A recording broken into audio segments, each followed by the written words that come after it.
welcome. Thank you for being here, for choosing to share this quiet space and time with me. Please find a comfortable position, let your shoulders soften, and allow the gentle rhythm of your breath to guide you inward. My name is Silas.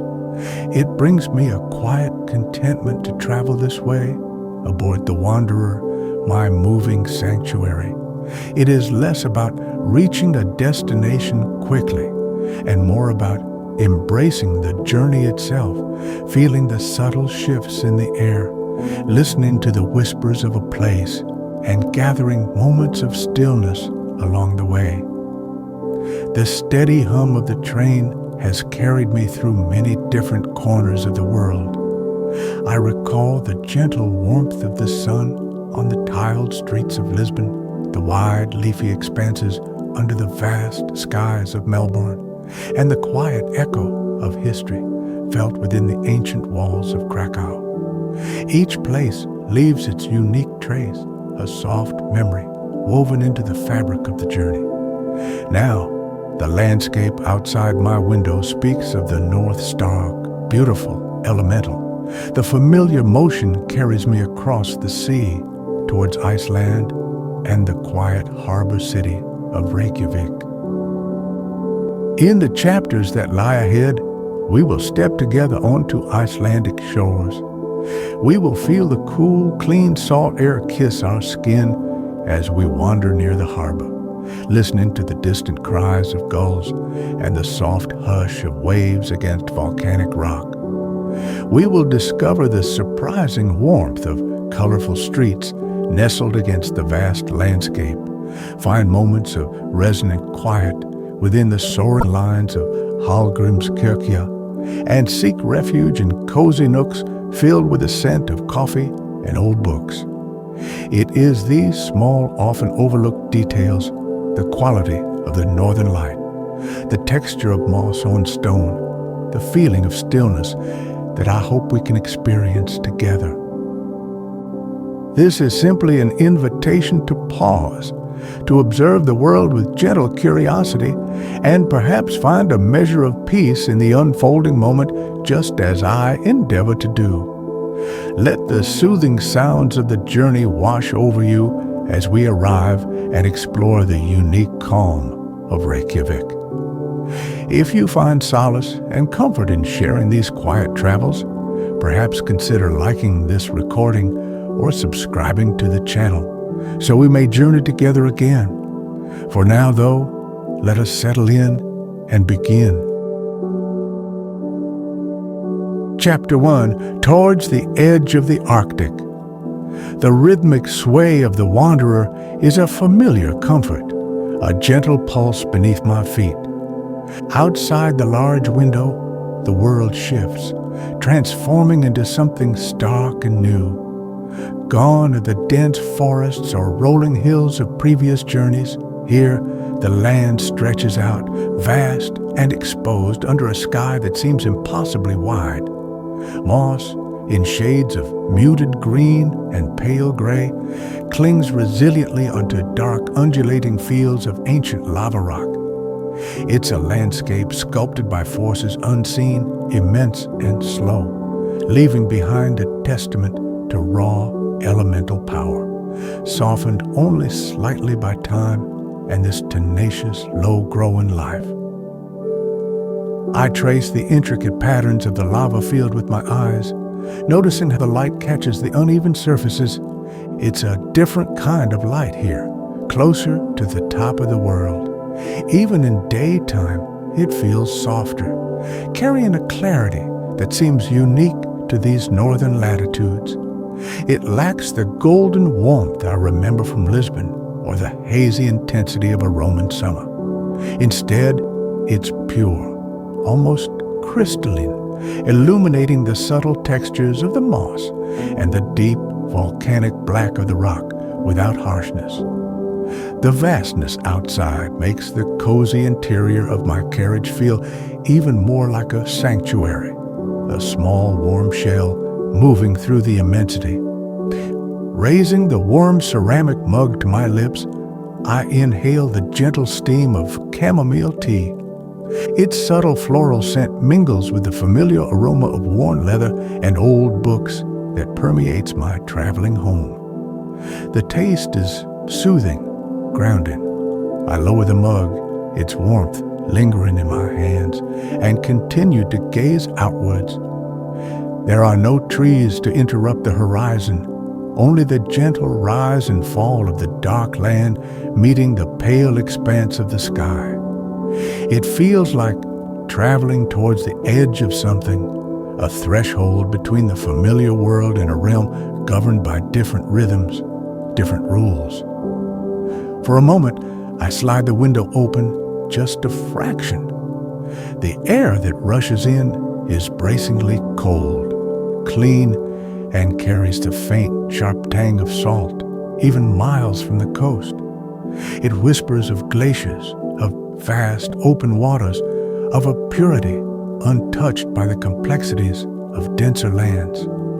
I close the window again, the silence within the carriage settling back, punctuated only by the steady clickety-clack of the wheels on the track. That brief encounter with the outside air, however, lingers a reminder of the wildness that lies just beyond this pane of glass, the raw beauty of this northern approach. My thoughts drift, not to specific plans or destinations, but to the feeling of remoteness. There's a unique tranquility in knowing you are traversing a place sparsely touched, where nature's scale dwarfs human presence. It encourages a different kind of observation, a focus on the fundamental elements: rock, sky, light, air. It strips away the extraneous, leaving a sense of quiet clarity. I lean my head back against the soft fabric of the armchair, letting the landscape flow past, each new vista reinforcing this feeling of peaceful isolation, a gentle immersion into the north. The subtle colors draw my eye again, not just the black and green, but hints of ochre in the moss, deep gray in the distant cloud banks, pearly white where the sun almost breaks through. It's a palette both subdued and complex, requiring a quiet attention to fully appreciate. I reach for my camera, not necessarily to capture a specific scene, but more to hold the feeling of this light, this texture. Looking through the lens often helps me focus, to see the intricate details within the vastness, the tiny ecosystems thriving in the shelter of a rock crevice. I put the camera down again on the small wooden table beside me. Sometimes just looking is enough. Just being present to the slow unfolding of the journey, letting the scenery wash over me without the need to capture or define it. There is anticipation, certainly a quiet curiosity about Reykjavik, the city nestled on the edge of this wild land. What sounds will I hear? What quiet corners will I find? But for now, the journey itself is the focus, this slow movement through a landscape that speaks of patience, resilience, and immense silent power. The rhythm of the train continues its steady beat, a lullaby accompanying the view. The tea in my mug has cooled slightly, but its warmth remains comforting.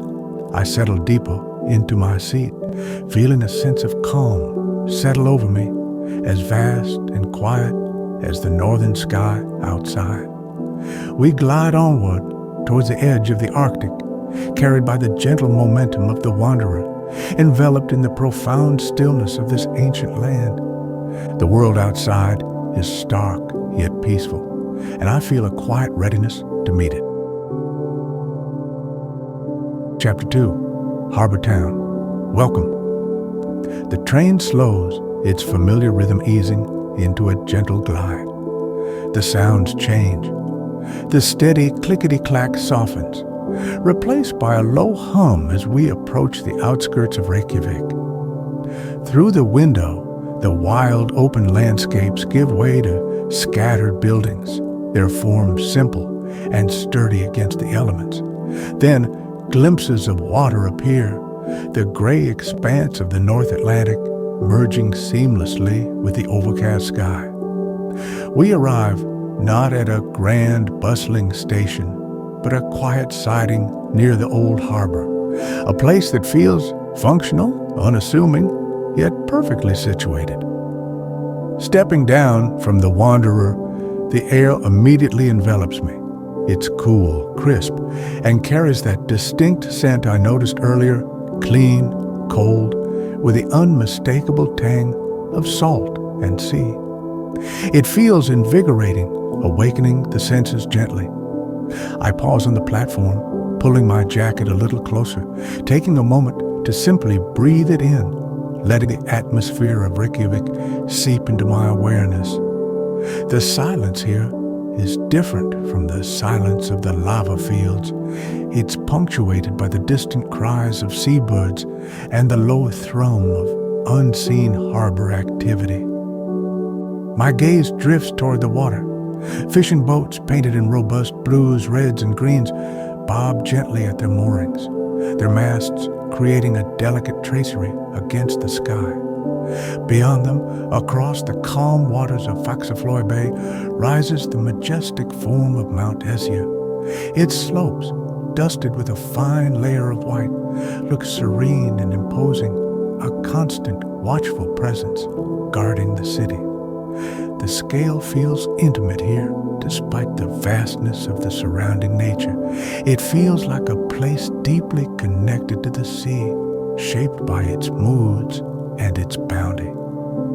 Turning towards the city itself, I notice the buildings immediately surrounding the harbor area.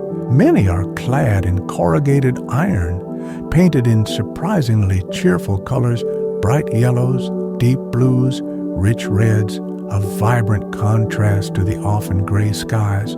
They have a practical, sturdy look, yet there's a charm to their simplicity, a sense of resilience and character.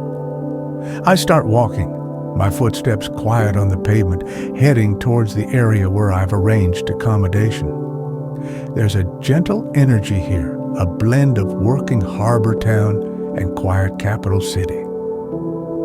A quiet taxi carries me the short distance, navigating streets that feel both organized and slightly organic in their layout. We pass small shops, their windows displaying local crafts or warm woolen goods, interspersed with modern structures of glass and steel. Yet, even the newer buildings seem to respect the scale of the city, avoiding overwhelming grandeur. The driver is quiet, offering only a soft-spoken greeting, which feels perfectly attuned to the city's calm demeanor. I watch the street scenes unfold, noticing the way people walk, purposeful yet unhurried. We arrive at a quiet residential street, lined with houses painted in soft pastels and deeper earth tones. My guest house is a modest building, perhaps timber-clad, fitting seamlessly into the streetscape. There's a feeling of peacefulness here, away from the main thoroughfares. The air still carries the scent of the sea, but it's mingled now with the subtle aroma of damp earth from small front gardens and perhaps the distant, intriguing smell of geothermal heat. It feels welcoming, a place where one can easily settle into quiet observation. I thank the driver, the sound of my voice feeling slightly louder than necessary in the quiet street. He nods, a faint smile touching his lips, before driving away, leaving me standing for a moment with my leather satchel. I look up at the guest house, noticing the clean lines of the window frames, the texture of the painted wood. There's a solidity to it, a sense of shelter that feels comforting under the vast northern sky. It doesn't shout for attention, it simply offers a quiet promise of warmth and rest within. Taking a slow breath, I feel the initial impressions of Reykjavik solidifying, a city of contrasts, where colorful resilience meets the stark beauty of the north, where the wildness of the Atlantic feels like a constant neighbor, and where a deep, underlying stillness seems to permeate the air. It feels like a place where one can easily walk, observe, and reflect. I turn towards the door, ready to step inside, carrying the cool scent of the sea and the quiet pulse of the harbor town with me. Chapter 3, a cozy nook in the capital. The door opens into a small entryway, warm and smelling faintly of wood polish and perhaps brewing coffee. Inside, the atmosphere shifts instantly from the bracing cool of the street to a gentle, enveloping warmth. The guest house owner greets me with a quiet smile and soft-spoken Icelandic, switching easily to English. The check-in is simple, unhurried, reinforcing the calm pace I've already begun to sense in this city. She hands me a key, its metal cool against my palm, and gestures towards a staircase leading upward. My room is simple yet thoughtfully arranged, embodying a sense of Nordic practicality and comfort. The walls are painted a soft, pale cream, reflecting the light gently. A large window looks out onto the quiet street I arrived on, framing a view of the house opposite, its colorful paint muted slightly by the overcast sky. The furniture is made of light-colored wood, a comfortable-looking bed dressed in crisp white linens and topped with a thick, inviting woolen blanket in a subtle gray pattern, a small writing desk, and a simple wardrobe. I place my leather satchel on the luggage stand and walk toward the window. Looking down, I see a cat meticulously grooming itself on a nearby fence post, seemingly oblivious to the cool air. A bicycle leans against the wall of the house opposite.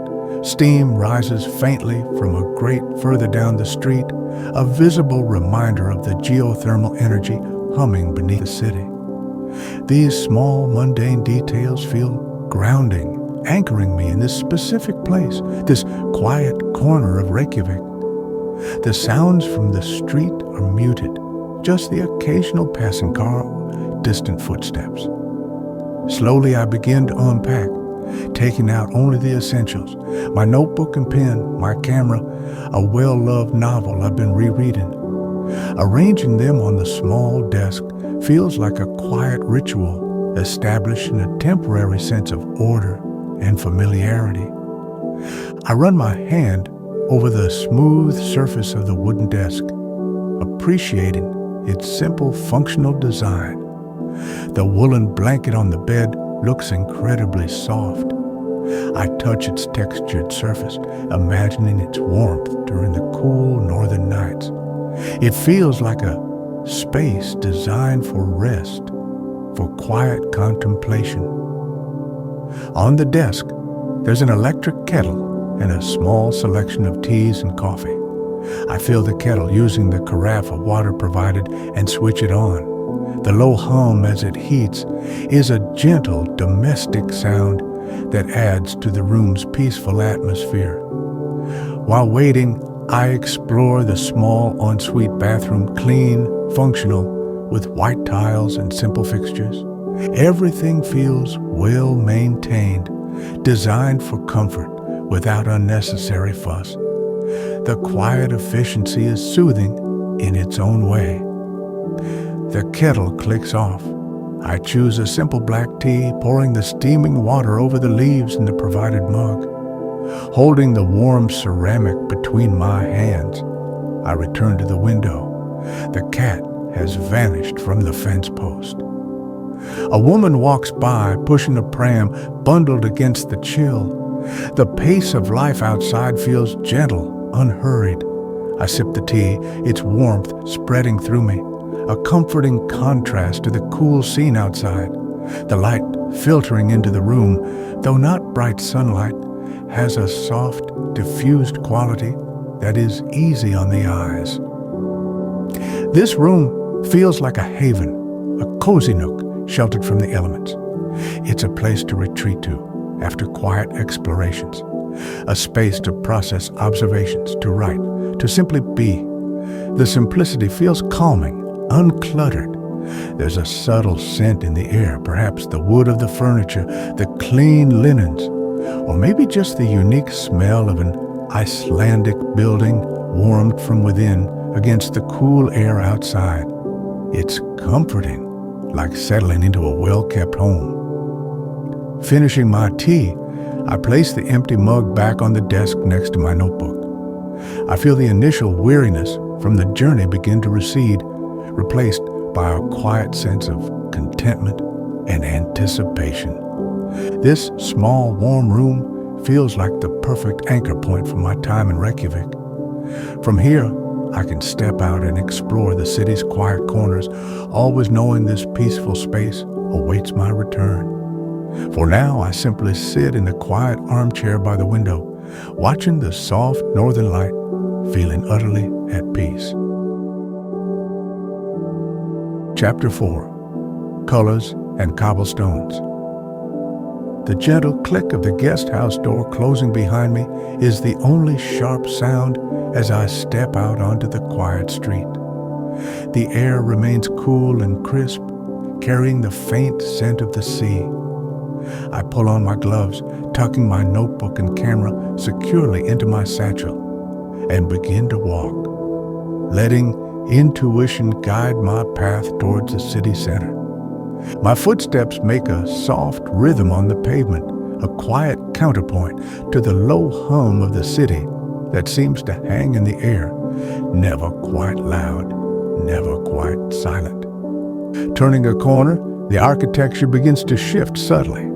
The quiet residential streets give way to taller buildings, though still modest in scale compared to many capitals.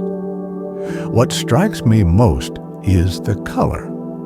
Corrugated iron, a material I associate with purely functional structures elsewhere, is used here with surprising artistry, painted in bold, cheerful hues, deep sea blues, vibrant reds, sunshine yellows, mossy greens. It creates a lively patchwork against the often gray canvas of the sky, a statement of resilience and optimism. I find myself on Hallgrímskirkja, Reykjavik's main shopping street, but I quickly veer off onto a quieter side street paved with old worn cobblestones. Here, the pace slows even further. Smaller, independent shops nestle beside residential buildings. I pause before a window displaying intricate knitwear traditional Lopapesa sweaters with their distinctive yokes, hats, and mittens, all in earthy tones. The craftsmanship is evident even through the glass, speaking of warmth, tradition, and skill passed down through generations. Further along, street art appears unexpectedly on the side of a building, not large, aggressive murals, but smaller, more whimsical pieces, adding another layer of color and personality to the urban landscape. I stop to admire a stylized puffin painted near a doorway, its bright beak a splash of orange against a blue wall. It brings a quiet smile to my face. These small discoveries tucked away on unassuming streets feel like little rewards for slow, observant wandering.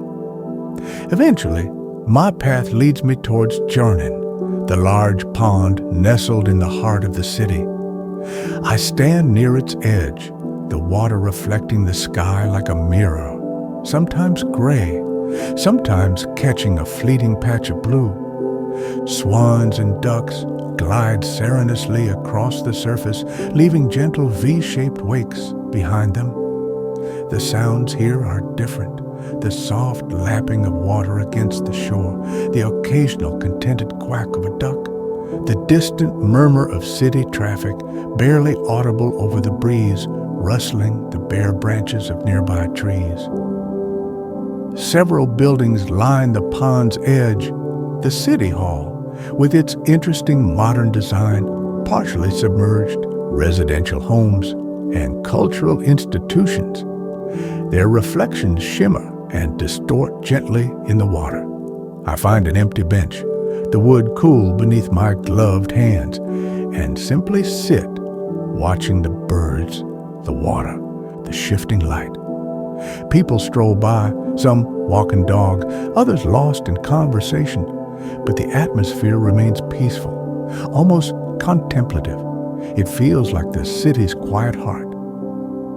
I take out my notebook, not to write extensively, but just to jot down a few words. Cobblestone textures, cheerful iron walls, swan's wake, pond reflections, quiet heart. Sometimes just capturing these fragments helps solidify the sensory impressions, the feeling of a place. The cold begins to seep through my clothes slightly, a reminder of the northern latitude.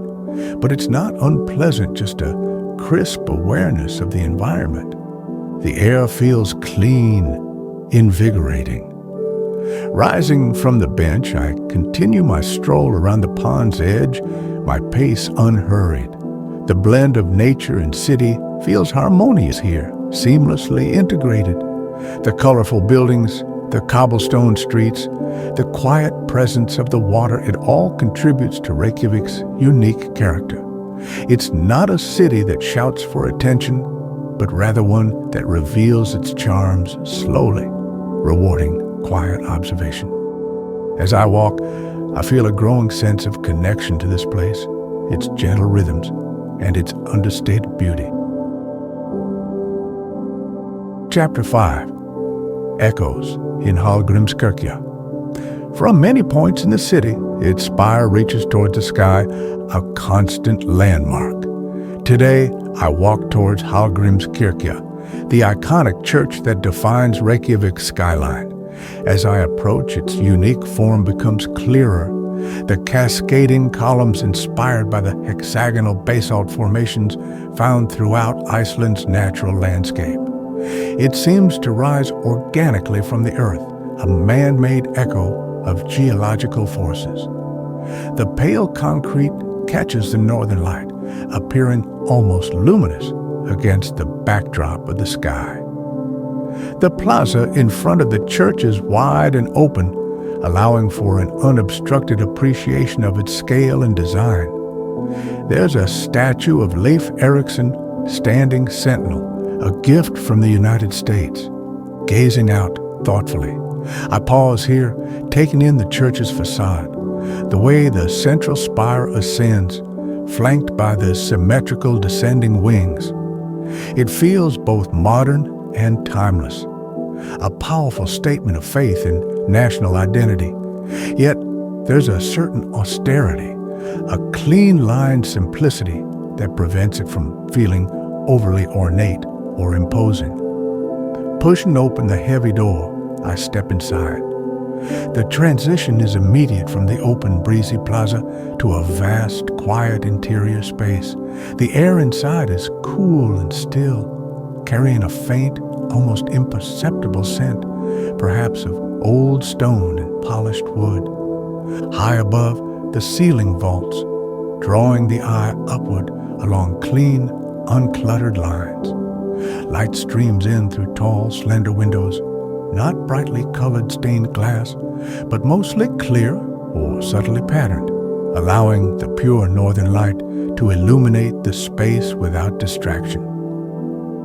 I find a seat on one of the smooth wooden pews toward the back, letting the atmosphere settle around me. The overwhelming impression is one of serene verticality and uncluttered space. The sounds from outside are muted to a low murmur, creating a sense of profound calm. Echoes are soft here, absorbed by the sheer volume of the space. Occasionally, the soft footsteps of another visitor or a quiet cough reverberate gently, but mostly a deep, resonant silence prevails. It invites introspection, a turning inward. My gaze is drawn to the front, towards the minimalist altar, and then upwards to the magnificent pipe organ that dominates the rear wall above the entrance. Its thousands of pipes, arranged in gleaming rows, stand silent for now, but their presence implies music, resonance, sound, filling this vast emptiness. I imagine the notes swelling, echoing against the high ceilings, a counterpoint to the silence. For now, though, its intricate form is simply another element in the church's calm geometry, a testament to craftsmanship and artistry. After sitting in quiet contemplation for some time, absorbing the peacefulness of the main hall, I decide to take the lift up the tower. The ascent is smooth and quiet. Emerging onto the observation deck, I'm met with the wind, keener and colder up here, and a panoramic view of Reykjavik spread out below. The colorful rooftops look like scattered jewels. The harbor stretches out to meet the bay, and Mount Esja presides over it all, its presence even more keenly felt from this height. I don't focus solely on identifying landmarks, but rather on the feeling of perspective, of seeing the city as a whole, nestled between the sea and the stark land. The sounds of the city are distant, muted by the height and the wind's soft whistling past the viewing windows. It reinforces the sense of separation, of being slightly removed, observing the quiet patterns of life below, the vastness of the surrounding landscape, the bay, the distant mountains, the hint of lava fields beyond the city limits is humbling. Descending back into the main body of the church, the silence feels even more profound after the wind and openness of the tower. I walk slowly toward the exit, running my hand lightly over the cool, smooth surface of a concrete pillar. Hallgrímskirkja is more than just a building. It feels like a sanctuary of quiet, a space designed for reflection, drawing inspiration from the powerful Icelandic landscape and offering a sense of peace that resonates long after stepping back out into the city streets. It's a stillness I carry with me as I leave. Chapter 6. Warm pages, steaming mugs. The cool air nips at my cheeks as I walk, prompting a desire for warmth and refuge. Reykjavik, I'm discovering, excels at providing cozy havens. Following a quiet side street, I spot a welcoming sign for a Bókabúðir bookstore. The windows offer glimpses of shelves laden with books, and through the glass, I can see the soft glow of lamps casting a warm light within. It looks inviting, a perfect place to escape the chill for a while and immerse myself in a different kind of quiet. Pushing open the door, I'm greeted by the gentle chime of a small bell and the immediate comforting scent of paper, bindings, and brewing coffee. The bookstore is combined with a small cafe, a common and wonderful pairing I've noticed in several places. Low, warm lighting emanates from shaded lamps placed among the bookshelves, creating intimate pools of light. Soft music plays almost imperceptibly in the background, a gentle melody that enhances rather than intrudes upon the quiet atmosphere. The space is filled with bookshelves reaching towards the ceiling, crammed with titles in both Icelandic and English. I wander slowly through the narrow aisles, letting my fingers trail lightly over the spines. There are sections dedicated to the Icelandic sagas, their covers often depicting dramatic scenes or intricate Norse patterns. Contemporary Icelandic fiction sits alongside international bestsellers, poetry collections, and photography books, showcasing the island's dramatic landscapes. The sheer love of literature feels palpable in the air. Several comfortable armchairs and small tables are tucked into corners and alcoves amongst the books, inviting patrons to linger. A few people are seated, some reading intently, others sipping coffee and gazing thoughtfully out the window, seemingly lost in their own worlds. There's a shared understanding here, an unspoken respect for the quiet pursuit of reading or reflection. No one rushes. The pace is slow, contemplative, perfectly aligned with the rhythm I seek. I approach the small counter at the back where a barista is quietly polishing the espresso machine. The aroma of coffee is rich and inviting. I order a simple black coffee. I practice saying softly and find a vacant armchair near a window, overlooking a small courtyard garden, currently dormant in the cold but promising greenery in warmer seasons.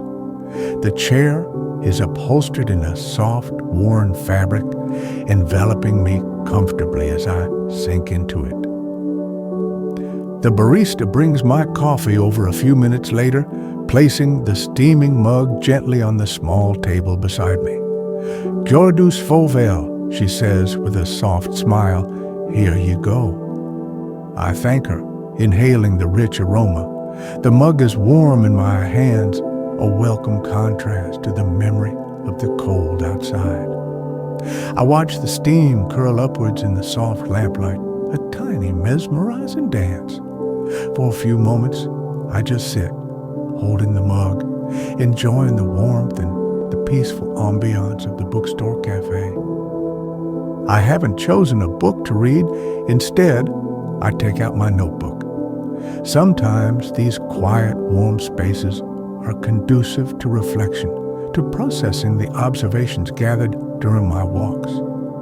I jot down a few impressions: bookstore warmth, coffee scent, saga covers, shared quiet. Then I simply let my pen rest.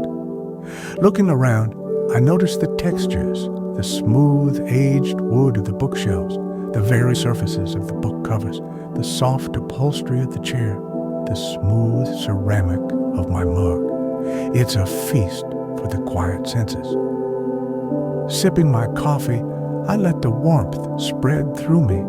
The taste is strong and good. Outside the window, the light begins to fade slightly, signaling the slow approach of late afternoon. Inside, the lamps seem to glow a little brighter, the sense of cozy refuge intensifying. This bookstore cafe feels like more than just a place to buy books or coffee. It's a sanctuary, a pocket of warmth and quiet contemplation in the heart of the northern city. It's a reminder of the simple, profound comfort found in shared, quiet spaces and the timeless pleasure of being surrounded by stories. Chapter 7. Watching the Atlantic Shore.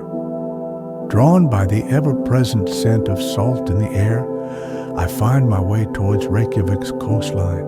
There's a paved pathway that follows the curve of the shore, offering expansive views across Faxaflói Bay.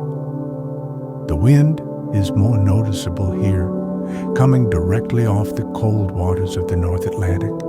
It's not harsh today, but a steady, insistent breeze that whips strands of my hair across my face and chills my cheeks, reminding me of the wildness that lies just beyond the city's edge.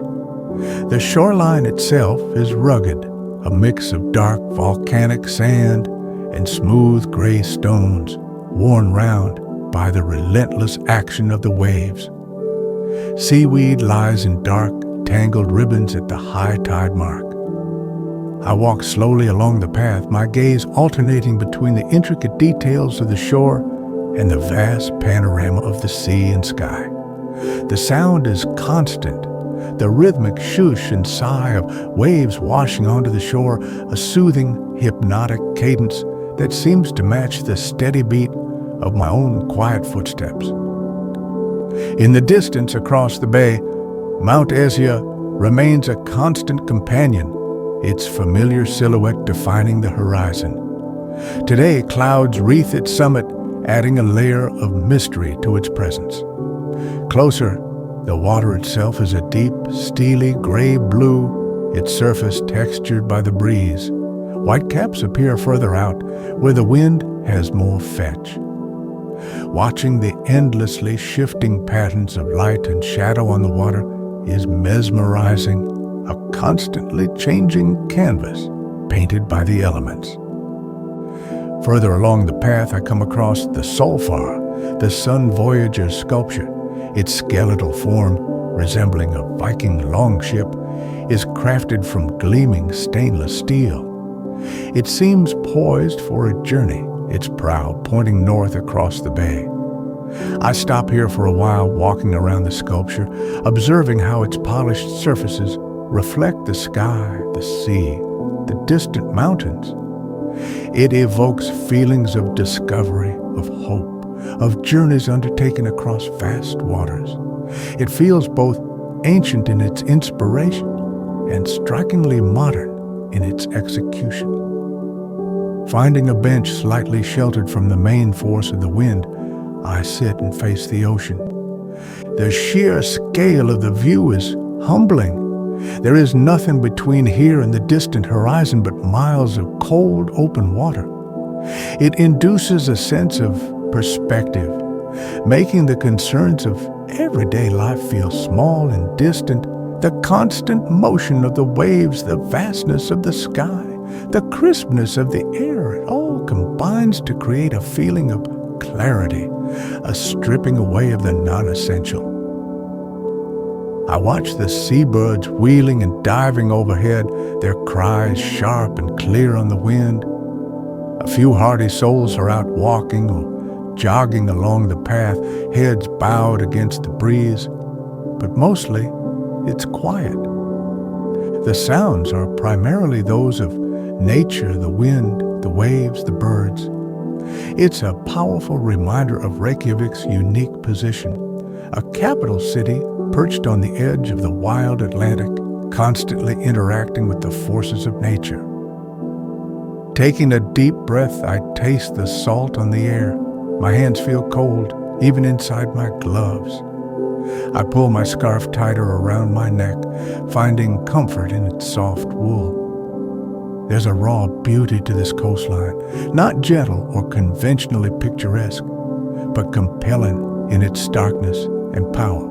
It feels ancient and enduring. Sitting here, watching the relentless rhythm of the waves, I feel a sense of connection to something fundamental, something far larger than myself. After a long while, I rise from the bench, feeling refreshed, almost cleansed by the wind and the immensity of the view. I turn back towards the city, but the feeling of the ocean lingers. The sound of the waves, the scent of salt, the vast gray horizon. Walking along the Atlantic shore has been less about seeing specific sights and more about experiencing the elements, feeling the raw pulse of nature that defines this island nation. It's a feeling of invigorating stillness I carry back with me into the quieter streets. Chapter 8. Beneath the northern sky. As the afternoon deepens, the quality of the northern light shifts again. It's not a dramatic sunset, at least not today. Instead, the pale gray sky begins to soften, taking on subtle hues of lavender and rose near the horizon where the sun is descending, though hidden behind a thick blanket of cloud. The daylight hours are relatively short at this time of year, and the transition towards evening is a slow, gentle fade rather than a sudden plunge into darkness.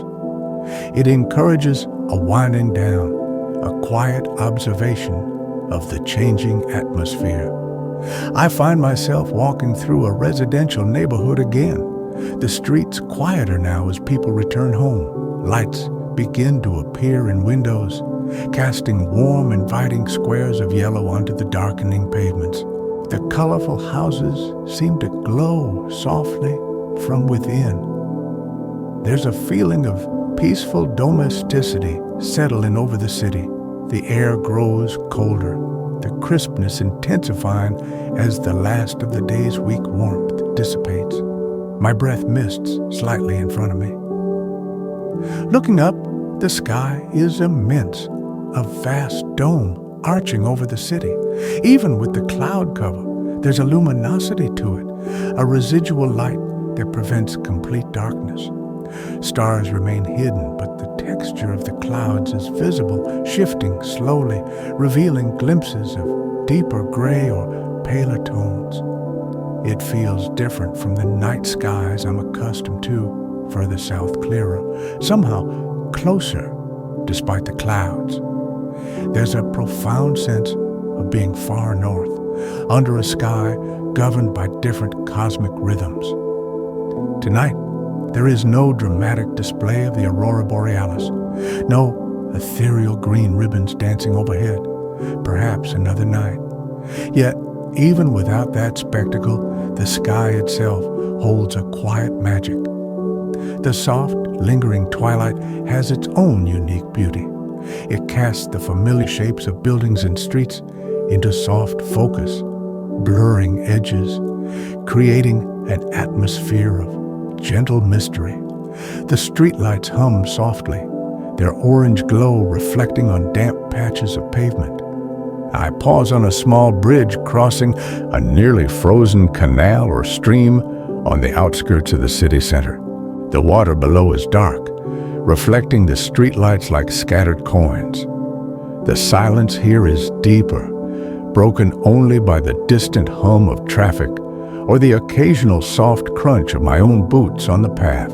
I lean against the railing, the metal icy cold beneath my gloved hands, and simply watch the sky, the water, the quiet houses nearby. This slow transition from day to night feels peaceful, unhurried. It mirrors the pace of life I've observed here. There's a calmness in the air, a lack of frantic energy. It allows for moments like this, standing quietly on a bridge, watching the northern twilight deepen, feeling the cold air on my face, simply being present. My thoughts slow down, mirroring the fading light. There are no grand revelations, just a quiet appreciation for the stillness, the specific atmosphere of this place and time. I think about the resilience required to live under such skies through long winters and summers of perpetual light. It fosters, perhaps, a deeper connection to the cycles of nature, an appreciation for simple comforts, for warmth, for light in the darkness. The cozy interiors, the love of literature, the cheerful colors of the houses, they all seem like gentle responses to the vastness and sometimes harshness of the surrounding environment. A quiet strength expressed with understated grace. As true darkness finally settles, the city lights define the landscape. Reykjavik feels small and contained beneath the immense northern sky. I turn back toward my guest house, walking through the quiet streets, guided by the soft glow of the street lamps. The profound stillness of the evening sky stays with me, a feeling of expansive peace. It's a reminder of the vast universe stretching out beyond this small, warm city, and the quiet beauty found in simply observing its gentle presence. Chapter 9, Lingering Light, Farewell. My last morning in Reykjavik dawned softly, the light filtering through the window with the same gentle quality I've come to associate with this place. There's no rush. I make tea, moving quietly around the cozy room, gathering my few belongings. Packing is always a reflective process for me. Each item, the worn notebook filled with new observations, the camera holding images of colorful streets and vast landscapes, a small piece of smooth volcanic rock found on the shore evokes a memory, a feeling from the past few days. I pause by the window, sipping my tea, looking out at the familiar street scene. The colors of the house opposite seem particularly vivid this morning, perhaps because I know I am seeing them for the final time. The air outside looks crisp and still. I think about the experiences gathered here, the bracing wind off the Atlantic, the resonant quiet of Hallgrímskirkja, the comforting warmth of the bookstore cafe, the sheer scale of the northern sky. Reykjavik hasn't revealed itself through grand gestures, but through these subtle, cumulative moments. There's a unique blend here, a city that feels both connected to ancient elemental forces and thoroughly modern in its outlook. It's a place of resilience where vibrant colors push back against gray skies and where warmth and community are cherished against the surrounding wildness. I feel a quiet appreciation for its understated character, its calm self-assurance. It doesn't strive to be anything other than what it is, a small capital holding its own on the edge of the Arctic. With my satchel packed and resting by the door, I take a final slow walk, not towards any specific landmark, but simply through the nearby streets, retracing some of my earlier paths. I revisit the edge of Jordan Pond, watching the swans preen their feathers in the pale morning light. I walk past the harbor, catching the scent of salt and hearing the cries of the gulls one last time. It's a way of saying a quiet goodbye, of absorbing the atmosphere into my memory. The feeling is not one of sadness, but rather a gentle melancholy, the natural companion to leaving a place where one has found a measure of peace. It's the quiet acknowledgement of closing a chapter. I run my gloved hand over the rough texture of a painted corrugated iron wall, feeling its surprising warmth where the weak sun catches it. I notice the intricate patterns of frost on a window pane. These small sensory details feel precious now, moments to hold on to. Returning to the guest house, I settle my bill, exchanging quiet thanks with the owner. Stepping outside with my bag, the cool air feels familiar, almost welcoming. There's a clarity to it that I will carry with me. I stand for a moment on the pavement, taking one last look down the quiet street, fixing the image in my mind, the colorful houses, the clean lines, the overarching sky, the feeling of northern stillness. Heading towards the siding where the wanderer awaits, I reflect on the essence of Reykjavik as I experienced it. It's in the quality of the light, the resilience of the colors, the vastness of the surrounding nature, and the quiet warmth found within its homes and gathering places. It's a city that invites slowness, rewards observation, and offers a unique sense of peace, a stillness born not of emptiness, but of balance between human life and the powerful environment it inhabits. Reaching the train, its familiar dark green form a comforting sight, I feel ready for the next stage of the journey.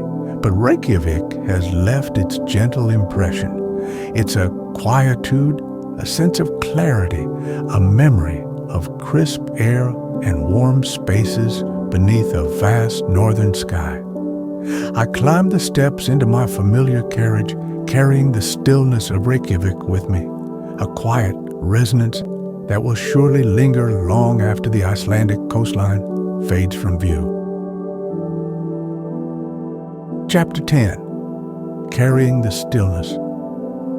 The gentle lurch as the wanderer begins to move is almost imperceptible, a soft transition from stillness to motion. I settle into my familiar armchair by the large window, watching as the Reykjavik siding slowly recedes.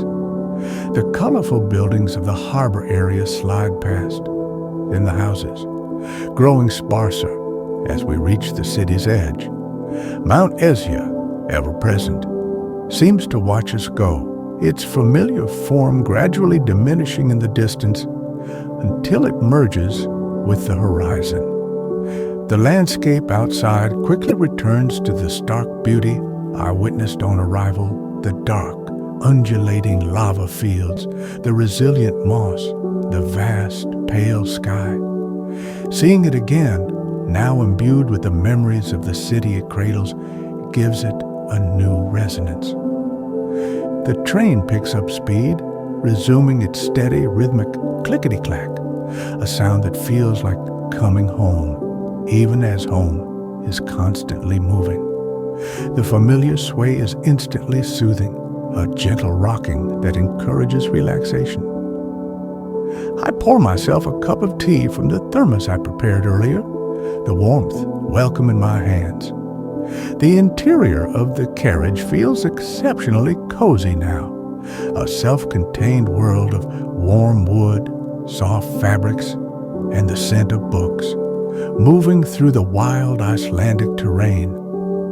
Outside, the wind may be whipping across the open land, but here, cocooned within the wanderer, there is only peace, the gentle sounds of the train, and the unfolding view. Opening my notebook, I flip through the pages filled during my stay in Reykjavik. There are sketches of colorful rooftops, notes on the texture of volcanic rock, phrases capturing the feeling of the northern light, descriptions of the quiet moments in the bookstore or by the sea. I pause on the word I wrote last night, stillness. It feels right. Not an empty silence, but a deep, resonant calm, a quiet strength.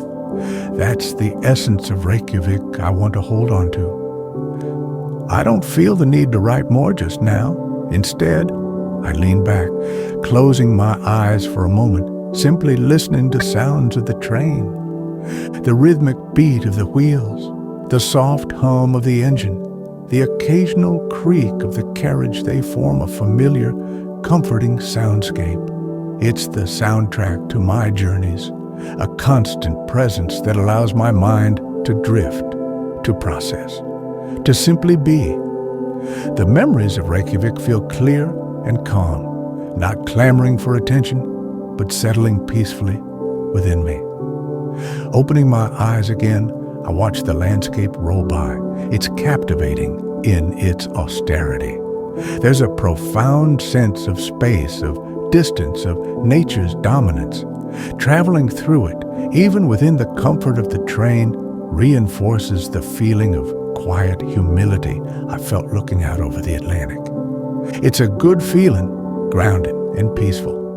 It reminds me of my small place in the vastness of the world and the quiet beauty to be found in simply observing it. The light begins to change subtly as the day progresses, the sun casting long, soft shadows across the lava fields. The colors shift, deepening slightly. It's a slow, almost imperceptible transformation, demanding patience to notice fully.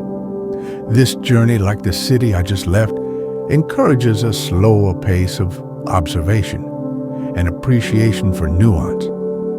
The wanderer glides smoothly onward, carrying me away from Iceland, but I feel its unique spirit, its northern stillness, traveling with me.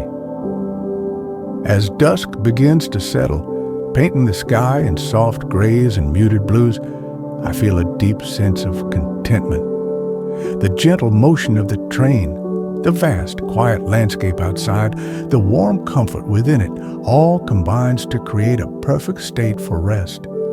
The journey continues, destination unknown for now, but the peace found in Reykjavik remains, a quiet anchor within the steady rhythm of travel. I settle deeper into my chair, letting the gentle sounds and motion lull me towards relaxation, carrying the stillness onward.